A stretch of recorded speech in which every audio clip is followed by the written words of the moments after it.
আল্লাহ রসুল সাল্লাল্লাহু আলাইহি ওয়াসাল্লাম বলছেন সিনফান মিন উম্মতি, তার মানে আমার উম্মতের দুটো শ্রেণী, দুই প্রকার মানুষ, লাম আরাহুমা বাদ, আমি এখনো তাদেরকে দেখিনি, মানে আখেরি জামানায় আমার মৃত্যুর পরে তারা আসবে।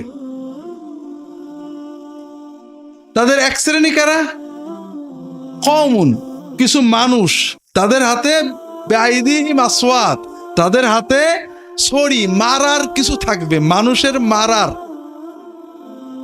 কাযনাবিল বাকার, গরুর যেমন লেজ থাকে, তাদের হাতে লাঠি, বেত, ছুরি, মানুষকে কষ্ট দেওয়ার কিছু জিনিস তাদের হাতে থাকবে।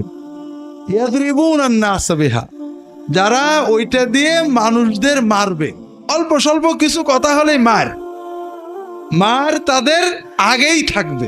ওয়া নিসাউন কাসিয়াতুন আরিয়াতুন মাইলাতুন মুমিলাতুন রুউসুহুন্না কাআন্নাহুন্না আসনিমাতু আল ইবিল আউল বুখত।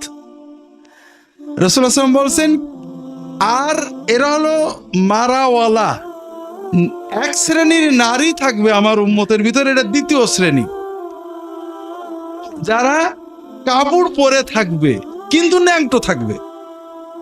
কাসিয়াতুন আরিয়াত, কাসিয়া মানে কাপড় পরা, আরিয়াত মানে ন্যাংটো।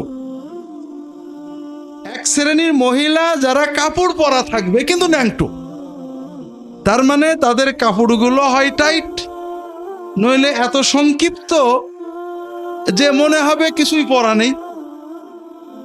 কাপড় পরেও তাদেরকে ন্যাংটোই মনে হবে। মাইলাতুন মুমিলাত, যারা হেলে দুলে চলবে এবং মানুষদেরকে খারাপ পথে টানবে। তাদের মাথার উপরে চুলগুলো এমন করে উপরে কোপা করে বাঁধবে, মনে হবে যেন উটের পিঠে যে চুট থাকে ওই রকম। এরা, এই যে আমার উম্মতের দুই শ্রেণী, এরা জান্নাতের খুশবুও পাবে না। নাউজুবিল্লাহ বলেন না। যদিও জান্নাতের খুশবু হাজার হাজার মাইল দূর থেকে পাওয়া যাবে, কিন্তু এই শ্রেণীরা এত হতভাগা, আমার উম্মত হওয়ার পরেও এরা জান্নাতের খুশবুও পাবে না।